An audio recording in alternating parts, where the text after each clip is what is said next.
All right, everybody, how's it going? It is Tuesday, October 1st, 2019, and I'm very sorry for the super late upload this afternoon, but I had to work today, so I'm late on getting my picks video out, but here we are nonetheless. Very bad week 4. We went 9-6 on the pick'em. Not exactly the best week, but with bye weeks and everything, the week was a little shorter, so less games to get correct. So I got to be a little bit better on the pick'em. I got to be a little less I got to think with more of my heart and everything, more with my mind, a lot less with, they're favored to win, they're going to win. And that was sort of the victim of that of the first 4 weeks. As most people are, you kind of have to go off who's favored, what you think, what the overall numbers indicate. And now you have an idea of what the teams are, how they look against certain kinds of teams. We're a quarter of the way through the season. It's a little easier to make pick'em choices, so we're going to do that here very shortly again. I went 9-6 last week. I'm 41-22 overall, 41-21 for the season overall. So not a bad record, not exactly a good record, but I'm still 20 games over 500, which is quite good. So let's move on to our our first picks let's go over the bye weeks really quick. Last week, of course, were the 49ers and Jets. This week, it is the Lions and the Dolphins. So Dolphins fans, you don't have to struggle or suffer this week. And Lions fans, you just get to relax, as you do most Sundays anyway. It's not like your season's going anywhere, but you're playing quite well. So congratulations on that. It's quite nice to see the Lions playing quite well. So Lions and Dolphins will be bye this week, and then we hop into Thursday Night Football, and we're given a doozy right off the bat, as the Los Angeles Rams head to division opponent Seattle to take on the Seattle Seahawks. Both teams are 3-1. The Rams are off a tough loss to the Tampa Bay Buccaneers, in which they lost 55-40. Not really sure how that happens. That's what you call looking past an opponent at your next one. The Rams were caught looking at the Seahawks while they were still playing the Tampa Bay Bucs. That's kind of how a shootout like that happens. Major trap game. The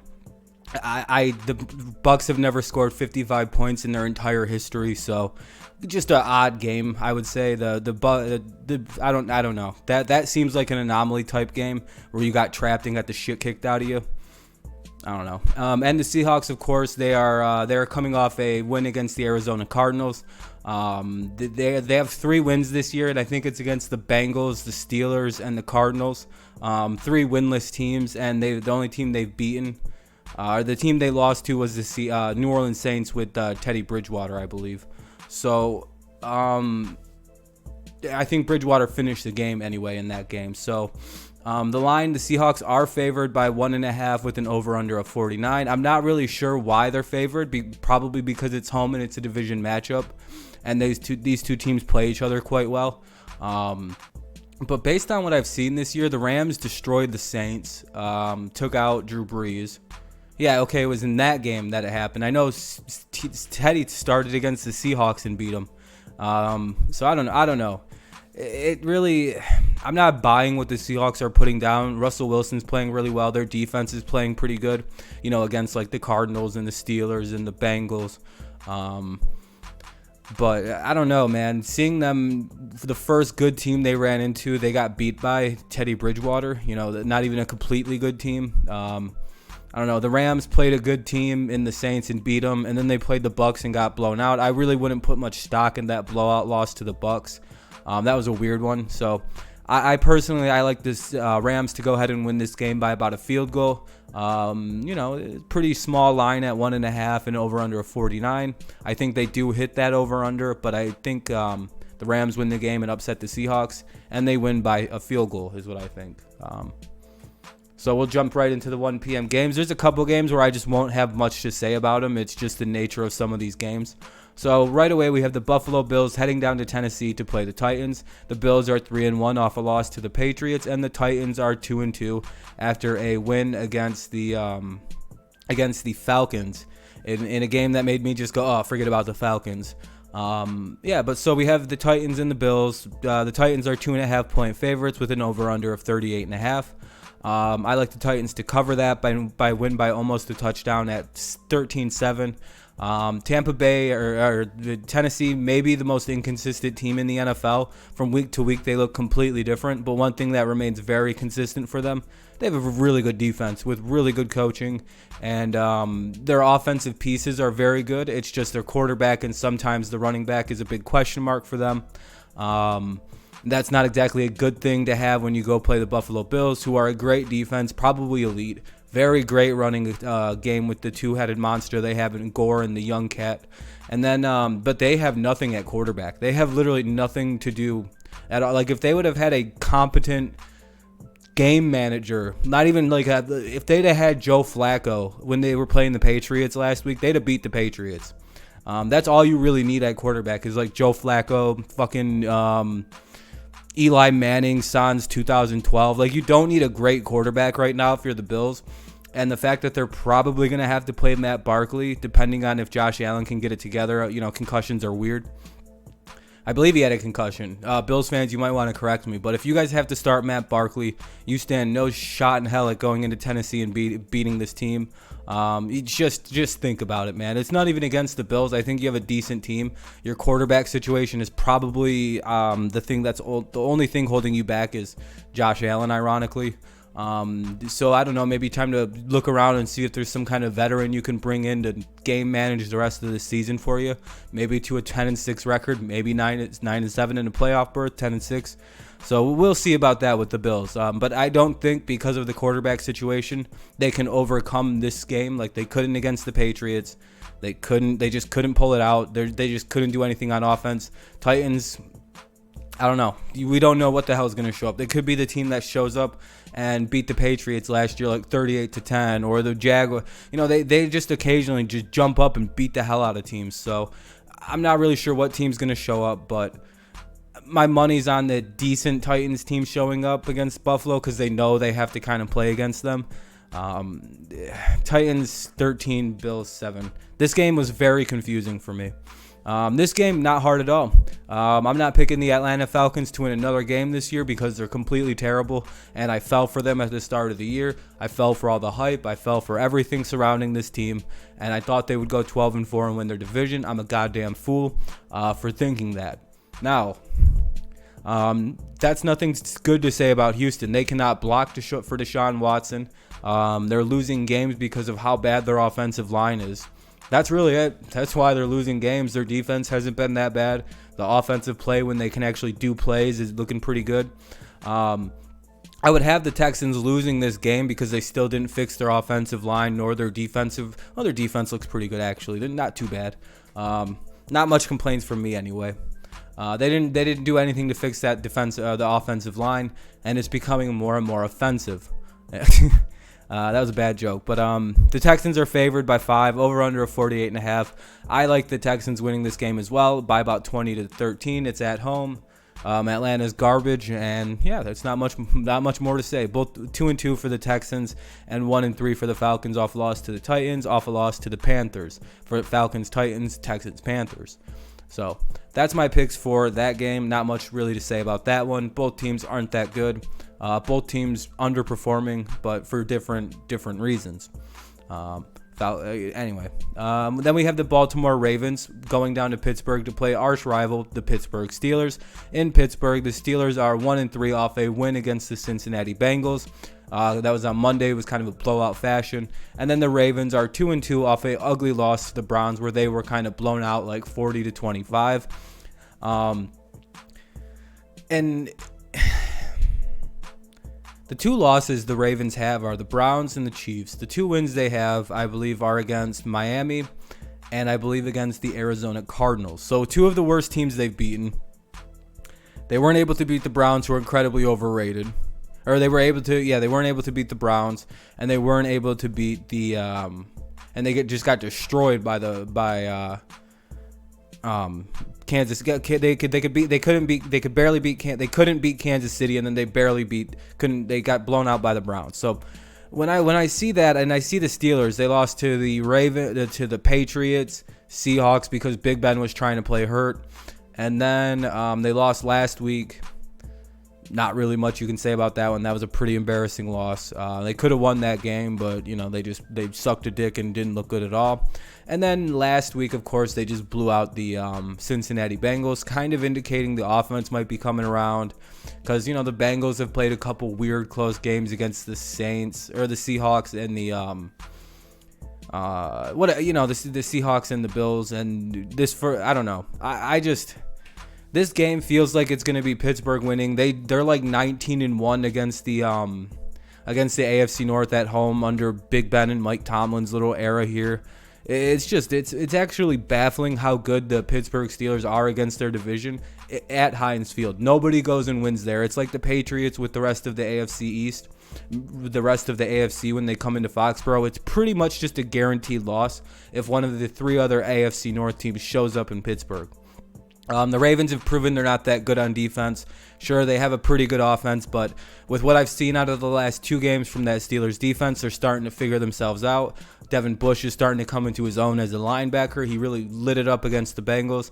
Minka Fitzpatrick is proving to be worth the trade they made for him, which, he was a first rounder last year, and the Steelers needed secondary, and it's like, yeah, we gave up a first-round pick for a guy who was a first-round pick last year, so still on the rookie contract for most of it, and you're only going to get him better and better and better, whatever. I don't think that was a bad trade. Their defense looked really good, 8 sacks against Dalton. I'm going to go off that, and the fact that Rudolph had like an 85 completion percentage. I like the Steelers upsetting the Ravens here, 32-29. The Ravens are 4-point favorites with an over/under of 42. So you take that as you will. If you do gamble, don't use me as a source because I'm against the idea of sports gambling. So I put that on there for your own concerns. Here's a game that literally, so I like the Steelers to upset the Ravens. 32-29 is my upset pick of the week. I really shouldn't have to even defend that, to be honest, but I did. Here's a game I don't have to really talk about. New England Patriots heading down to Washington to play the Redskins. 4-0 off for the Patriots off a win against a tough Buffalo team, and the Redskins are 0-4 off of an embarrassing loss to Daniel Jones and the Giants. They made that kid look competent. That's really tough to do. The Patriots are 15.5 point favorites with an over/under of 44. That 15.5, expect the fact that the Patriots are double-digit favorites. They've gone they're 9-1, I think, in the last 10 times they've been a double-digit favorite. So I think that's straight up too. They're just 9-1 straight up whenever they're this big of a favorite. So typically when they're favored to beat up on somebody, that's what they do. They don't lose these games. So they may not cover a big ass spread like that, but they're typically going to win those games. There's not really much to say here. The Patriots are just a better team. Redskins have 3 different quarterbacks that they don't know who to use. Give me the Patriots 35-7 in what could be a shutout. It's yet to be seen. This game nobody cares about. Only the fans of the Cardinals and the Bengals give a flying fuck about this one. So I'm not going to waste your time. The Cardinals are 0-4 off of a tough loss to, I believe, the Seahawks just kind of beat up on them, kind of sunned them a little bit, and the Bengals just got blown out by the Steelers. Nothing new here. One of these teams have to walk away with their first win of the season unless the Cardinals tie again. The Cardinals are 0-3-1. Sorry about that. Sorry, I forgot a tie happened in the NFL. Oh my God. But whatever. So I'm not going to say the line. There's no point. Bengals win 20-13. Really, there's not much to say here. I don't care. I didn't spend any time thinking about that game. This is kind of a cool matchup, and I think Minshew Mania continues and runs all over Carolina's candy radishing ass or whatever the fuck the wrestling words are. It's the battle of the mustache versus the battle of Amazing Allen versus Minshew Magic, and I don't think Amazing Allen is strong enough to take out the Minshew Mania that is about to be unleashed all over Carolina. Both teams are 2-2. This is a battle of the 2 expansion teams, 2 teams that were born at the exact same time as each other, and 2 very different franchise histories. Carolina's been in a couple of Super Bowls. The Jaguars have done goddamn nothing, And it's, that's just kind of like, it's like, wow, that's really what can happen to two different expansion teams. It's two different studies, right? What happens when a team is good in a good market, and then let's put a team in a bad market where nobody gives a shit about football. Surprise, surprise, the Jaguars stunk, and the Panthers exploded into a pretty fast appearance in the Super Bowl in 2003, 2004, about 9 years later. And then again with Cam Newton, they went 15-1 and lost to shithead and the Broncos. With his one touchdown pass that went 5 yards in the air. Really great quarterback. But anyway, this is a fun matchup. Neither team is really living up to any kind of the preseason hype that they afforded. Cam Newton's out for an undisclosed amount of time with a foot injury. They've looked decent with Kyle Allen winning 2 straight. But I don't think they beat anybody of significance. I know the Texans are pretty good, but they don't have an offensive line. And I think they also went ahead and beat another team. I think they beat the Arizona Cardinals, but it's like, oh, congrats, everybody beats them. That's not impressive. The Panthers are 3.5-point favorites with an over-under of 41. I think the Jaguars win this game 19-14. I think the Jaguars defense is starting to kind of shore itself back up again after taking a year off last year. They didn't get worse last year. They just stopped playing football because they went, oh, really, you're going to sign Blake Bortles to a $75 million extension?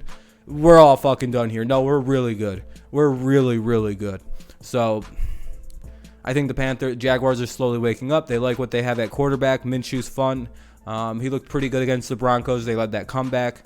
I think they do something similar and end up shocking the Panthers at home. So give me Jacksonville 19-14 with the second straight road win. And the Minshew mania will continue, in my opinion. Let's go to the next Sunday game. This game, there isn't much to say. The Saints are going to win this game against the Buccaneers. The Buccaneers are 2-2, coming off a very, very lucky, just shocking win against the Rams, 55-40. Did not see that coming. Nobody's seen that coming. And if you say you've seen that coming, you're a goddamn liar. Not even Bucs fans thought you guys would win that game. Then don't comment and go, I'm a Bucs fan and I thought we'd win every game. No, but then I'd believe you, maybe. But it's still like, no, you thought you were going to lose to the Rams. You're just not an honest person. You have Barrett's playing incredible defense and is probably going to win the Defensive Player of the Year. Was he at like 13 sacks already? An interception, fumble recovery. Dude, the dude's playing out of his fucking mind, and I expect that to continue against the Saints. So don't try and think I'm shitting on you, Tampa. I just want to see you do what you did last week consistently. Can you be that team consistently? No, not score 55 consistently, but can you be a team that can score points with the offensive personnel you have? With very good, 2 good tight ends, Goodwin and motherfucking Mike Evans on this other as your deep threats. Very good running situation. Good, decent to good offensive line so far this year. And Jameis is, Bruce Arians might have worked his magic again, and now we have another good quarterback. All that being said, the New Orleans Saints are still beating teams with Teddy Bridgewater without their star quarterback. Their defense is playing out of its fucking mind. Their offensive pieces are playing out of their mind to make Teddy play as well as he can. Sean Payton's coaching extremely well. They've beaten 2 teams they really shouldn't have played that well against, considering that they're missing their best player in Drew Brees. So this team is very scary to me. They are very good. They have a lot on their minds in terms of revenge for last year than the year before. Kind of unscrupulous, kind of shit losses to have to experience as a fan base. I believe the Minnesota Miracle. And then, they got fucked out of that Roby Coleman call. No call. So, I really like the Saints in this game. They dominate the Bucs inside the division. They dominate the rest of that division for the most part. Let's see what the Bucs can do, though. The Bucs could shock me this weekend and shock the football world, rattle off a second straight win with a lot of points. I kind of doubt it, though. There's not much to say here. The Eagles take on the Jets. It doesn't matter if Sam Darnold's going to be back or not. Hell, they could get they could unretire Joe Namath, send him back in time 20 years, put him on this iteration of the Jets team, and they'll probably still win 13 or lose 13 games this year. They're a bad football team, folks. Told you CJ Mosley wasn't shit. Told you Le'Veon Bell was a bad idea. I told you everything the Jets do was a bad idea this offseason. And everyone's like, nah, man, Jets are going 9-7. No, that's the other New York team. That's Buffalo. That's going to go 9-7 and probably maybe make the playoffs depending on how the AFC West shakes out. we'll see about how everything plays out, but I like the Eagles to go ahead and win this game and improve to 3-2. The Eagles are 14-point favorites with an over/under of 44.5. Most of that heavy lifting is probably going to have to come from the Eagles scoring like 30. I actually have the Eagles winning 32-13, so they would just cover that 44.5 point line. If my score is correct. The Jets, the terrible football team. I don't care if they're coming off a bye. They could be coming off of 3 straight byes. They could take a bye for every week their game they're about to play, have 2 weeks to prepare, and they'll still get smoked out. This team is terrible. 32-13, Eagles win. There's really not much to say in this game either. Sorry, Giants fans, there really isn't. You don't have a very good defense. The only time you've looked halfway decent on defense was when you played Buffalo and Washington. Buffalo doesn't have anything on offense. You still lost that game, 28-14. This is to the Giants. And then you let Buffalo put up 28. I believe the Redskins, you held to 3 points, but that's not impressive whatsoever. You only scored 24 on them. That's the actual problem. You should have probably won like 42-0, considering how actually bad they played. Daniel Jones hasn't had a real test yet. Again, he's played the Buccaneers, and the Redskins. Jeez, tough games. The Vikings have losses against the Bears and Packers, 2 of the best teams in the entire NFC, according to most people anyway. And then they dominated 2 very shitty football teams. Sure, they run the shit out of it. I don't think that matters against New York. I don't think they have a defense on either side of the ball. They might be decent at something. I just have not yet heard or seen it. I think for the most part, I think this. I know the Giants have a decent offensive line. I think what's his name's only been sacked like 5 times this entire year. Daniel Jones, that is, maybe 6-7 times. That's not that bad, all things considering. Considering like guys are getting sacked 6-7 times a game, like they have a decent line in New York. Minnesota's defense is, I think, just far too much for Daniel Jones in his 3rd NFL start to have to deal with. This is a very good defensive unit, very underrated team. Don't let the distraction of Kirk Cousins take away from the fact that they can run for 180 with the combination of 2 guys or with just Dalvin Cook. They can play better defense than your team unless your team is the Patriots. The Bills, the Bears, the fucking Vikings are right in that top 5 group in my opinion. I would put them at 5 or 6, personally at like 5 for myself. But Minnesota's team is very good despite their quarterback situation. Their only losses have literally come against the Bears, who aren't going to let you score more than 10 points a game anyway, and against the Packers, who they just historically can't beat. So, and this is a 1 o'clock game on Sunday against a nobody team. You know what Kirk Cousins does in these games, right? He plays very well. So, historically, this is not a game for the Giants to win. 28-17, give me the Vikings to destroy the Giants. Vikings are also favored by 4.5. So, this is a game to be played in London. The only thing I have to say is it's Khalil Mack's former team hosting the Chicago Bears. This game is in London. The Bears are 3-1. The Raiders are 2-2. The Bears have one of the best, craziest defenses we've seen all year in the NFL.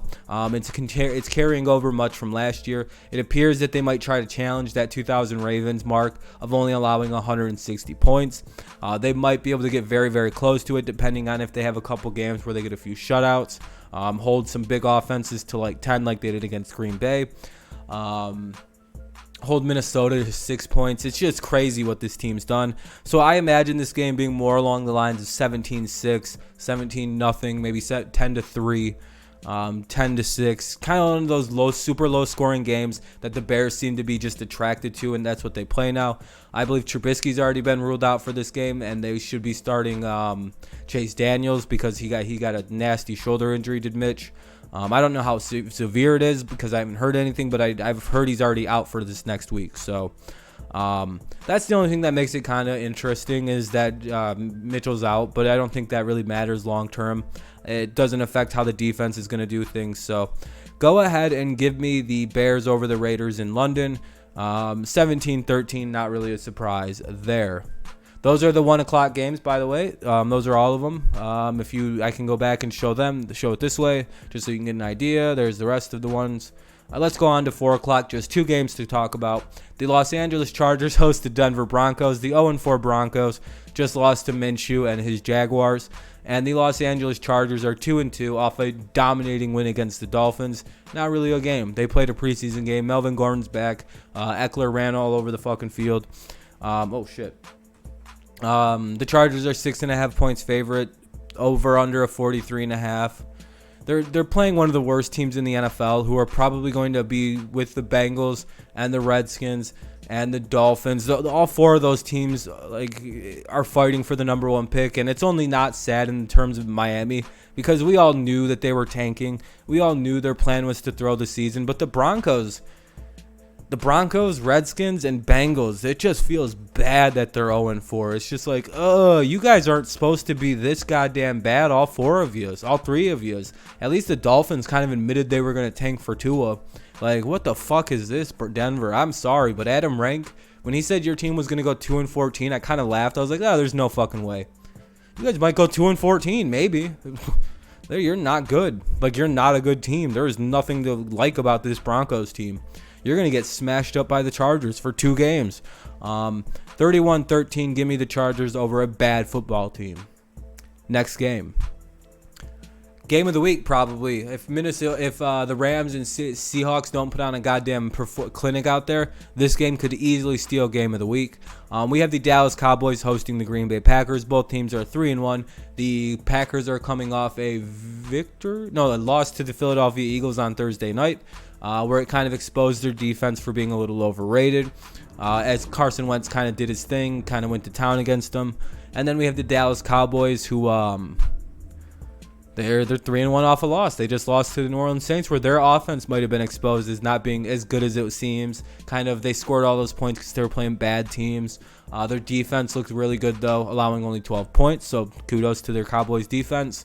That unit is for real. Their offense, question marks. If Zeke's not good, it seems as though Dak's not going to play well again.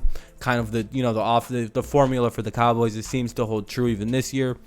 The Packers, on the other hand, their defense failed them after looking great for the first 3 weeks. It looked terrible against the Eagles, and could have looked even worse if it weren't for some drops by the Eagles, some blown plays by the Eagles early on in the game. I don't think their rush defense looked good at all. If I remember right, the Eagles had a decent amount of running yards against the Packers, and if that's the case, Zeke's going to eat against this team. It's in Jerry World. The Cowboys are very tough to beat at that place. I know Aaron's owns the Cowboys over his career, but this isn't the same Aaron Rodgers from 2-3 years ago. It's just not. It's a completely different guy. It's mustached Aaron, who has a bad arm, a bad knee, has lost 4 straight to the Lions. So I don't know, man. This is a huge game for this team, and if the Packers don't have a defense, they're going to lose this game. I think the Cowboys have a pretty good offense when everything works right. And if you don't have a defense to interrupt everything from working right, like Zeke getting his yards, and then they start doing play action, then they start just beating the hell right out of you with Amari and everybody, it's going to be a tough game. It's going to be a tough situation. It's going to be a long afternoon for Green Bay. It's going to be a very close game, I think, the entire way through. I think these two teams are very evenly matched. This game was very tough to tell. And I honestly think I went with the Cowboys because they're at home. If this game was in Green Bay, I would flip the game and give it Packers 31, Cowboys 28. I think the home field advantage plays a huge advantage here this Sunday. And I'm going to take the Cowboys by just 3 points, so I don't think they cover the spread here with an over-under of 47. Take that as you will. I don't gamble. I don't think you should either. Hold on to your money. But I do like the Cowboys to beat the Packers. Home field advantage. Packers defense is questionable. The Cowboys defense isn't. The Cowboys offense has some questions on it, but maybe that was just a fluke. Who knows? And I should say the Packers being bad on defense should be a fluke, but they've been bad on defense for Rodgers' entire career, basically. At least the last 6 years, they've been terrible. Oh, some loud thunder. That's cool. But so it is what it is with the Packers and the Cowboys. That'll be a great game. Goddamn. Sunday Night Football, we have a pretty good matchup if we had Andrew Luck still. But I think the Colts have finally crashed back down to earth after they just got blown out by the Raiders. Yeah, I know it was 33-24. Let's not count that last touchdown. They scored it in garbage time. 33-17 was the final of this game that the Colts just lost. It was a bad game. They finally looked human. They couldn't beat the Raiders, man. And if you can't beat Kansas City's division rival, like you couldn't handle them on offense, you couldn't handle their defense. Sure, I think you'll score some points because it's Kansas City and everybody scores on KC. I don't think Mahomes has had to score less than 26 points to win a game yet in his career. So, 27, that holds up with it. I think this is going to be a decent game. It would have been a lot better. It would have probably been game of the year so far if Luck was still playing. A rematch of the AFC divisional round. The Chiefs are 10.5-point favorites with an over-under of 57. I love these Chiefs lines. They always have like near 60-point lines. The Chiefs are, of course, 4-0 after a close win against the Lions. Very good defense in Detroit. I don't know. I just think this is a foregone conclusion. I don't think the Jacoby Brissett-led Colts were going to be good this year. I just really didn't buy it. And now that they're 2-2 after getting humiliated by the Raiders, Kansas City, they have to travel to Kansas City. That crowd is going to be rowdy. The whole situation just does not favor the Colts. An away game against Kansas City, crowds are going to be super excited after that comeback win against Detroit. A lot of people are putting them ahead of the Patriots in power rankings. It's just whatever, man. And we all know they're going to beat the fucking Colts. The Colts could do me one solid, but I know how this stupid franchise is. My most hated franchise, by the way, because of Peyton Manning. Because of a quarterback that the entire world hyped up to do it, like to be the greatest that has ever existed, even though, they won like a Super Bowl and then got carried to a second. Mahomes doesn't even have a Super Bowl yet, and he's already better than Brady in the eyes of the blind. I don't fucking know. Give me the Chiefs to win this game, 35-27, blah, blah, blah, blah, blah. Who gives a shit? Monday Night Football. I think this is actually a pretty good game. We're giving a pretty good game. We have the Cleveland Browns heading to San Francisco to play the 49ers. And I don't think this one's going to be close. The 49ers have an incredibly underrated football team. The Cleveland Browns are incredibly overrated. And the overrated travels to the home of the underrated, where the underrated probably are sitting and festering, letting that anger build up, letting that animosity towards this fucking this clown show of Cleveland build to its crescendo. And now they're going to go, oh, they're coming high off a blowout win. This entire team thinks their shit don't stink again. Let's beat the shit out of these losers. Jarvis is hurt. Odell's a question mark like always. There's injuries on this Browns team, especially on the offensive side of the ball. Njoku, Jarvis Landry's kind of shook up. Chubb, I think he's good to go. I think he's all fine. Jarvis, Odell just got choked and shit, but I think he's kind of banged up, or he just hasn't been playing that well. And if he is, his numbers aren't really doing anything to provide wins. Whereas the 49ers have an elite defense that's been putting up a shitload of points for them when they do play. They're 3-0. They haven't lost yet, the 49ers. They've looked pretty good in a couple wins. I think they have one game where it's like, okay, you won. But they're winning on the strengths of their defenses. It does not matter much what their offense is doing. It seems as though they could turn the ball over like 4 times and they'll still win the game because their defense will get it 6 for them. So I don't know, man. I really like the 49ers before the season started. I have them as a dark horse team, and everybody kind of laughed at me. But they're really a definition of a dark horse team. Even they're not really a dark horse team. If you take one look at the team, you're going, oh, shit, that's a 10-6 team, maybe 11-5, sneak a division out from the Rams and Seahawks who are playing. I don't know. I've never bought the Browns. They're dealing with injuries. They have had one good game under Freddie Kitchens. Meanwhile, the 49ers have had several good games under Kyle Shanahan. They have a system set up. They're winning games. They have a week extra to prepare for this. So think about this. The 49ers have a bye week, and then they get Sunday off to another week. They basically have had like a week off and then a day playing this Monday night game against the Browns. So they're going to be super ready for this football team. There's nothing that they're going to do that they can get by the 49ers coaching staff because, they've had 2 weeks to prepare. That's a lot of time. So Cleveland also has to go to the West Coast for this game. I don't know what the numbers are, but I'm pretty sure they're pretty bad outside of they're bad again in most situations, so it's not really fair to use the old Browns teams as like a standard for this one. So I don't know, man. 31-14, I think is a fair game. Their only other win, minus the one where they looked really good against the Browns, came against the Jets, where they won and looked terrible. You can win and look terrible. The Steelers won that game last night. Didn't look that good. The Browns beat the Jets and didn't look that good doing it. That's just my 2 cents. So I do have the 49ers beating the Browns and remaining undefeated, and carrying a 4-0 record into first place in the NFC West, looking pretty nice.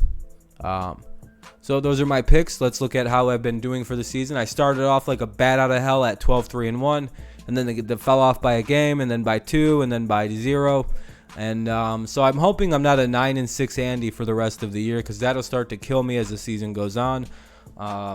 I hope I can crawl out of the ashes of the like a phoenix rising out of the ashes, and just start kicking the shit out of it. But we'll see how everything kind of plays out. This is a very long video, so I'm very thankful if you stuck all the way through it to see what my picks were for your team. It was very fun to make this video. Thank you all. We got like 6,000 views, or just under 6,000 on the last one. Very, very cool. Thank you all so much. That's 4,000 more people seen it than that are subscribed, so I'm very cool with that. Make sure you subscribe to the channel if you're new here. Be cool if we seen like, instead of like getting to see like 6,000 views, I seen myself go up to like 6K subs. No, I know not everyone's gonna watch it. Most of you, I'm gonna get about 120 likes, about 25 dislikes or so, maybe 7,000 to 8,000 views if I'm lucky. Pretty decent. So I thank you all for all those numbers and for subscribing over the past little time there. Seems we finally slowed down a little bit. Hopefully this week isn't the case. I don't know. So that's my Week 5 NFL Pick'em video. I hope you enjoyed it. Subscribe, leave a like, subscribe to the channel if you're new around here. We have more than this to come this week. Leave your picks down below. I'll comment back. Just comment anything, and I'll make sure to comment back. You can see hundreds of comments on each of these Pick'em videos this season because of the fact I do comment back. I do, like to talk with you, so make sure to comment. I'll comment back. Leave a like, subscribe, all that YouTube shit. And so that's the end of the video. I hope you enjoyed it. Go New England. Go Patriots. Go Lions. Go Bears, or go Browns, and go 49ers. Hey, ironic, I'm a fan of the fucking Browns and 49ers. A lot of people tend to forget that. I can be an objective fan, but fuck you guys. No, I'm just kidding. Have a great night, and go Patriots. Bye-bye.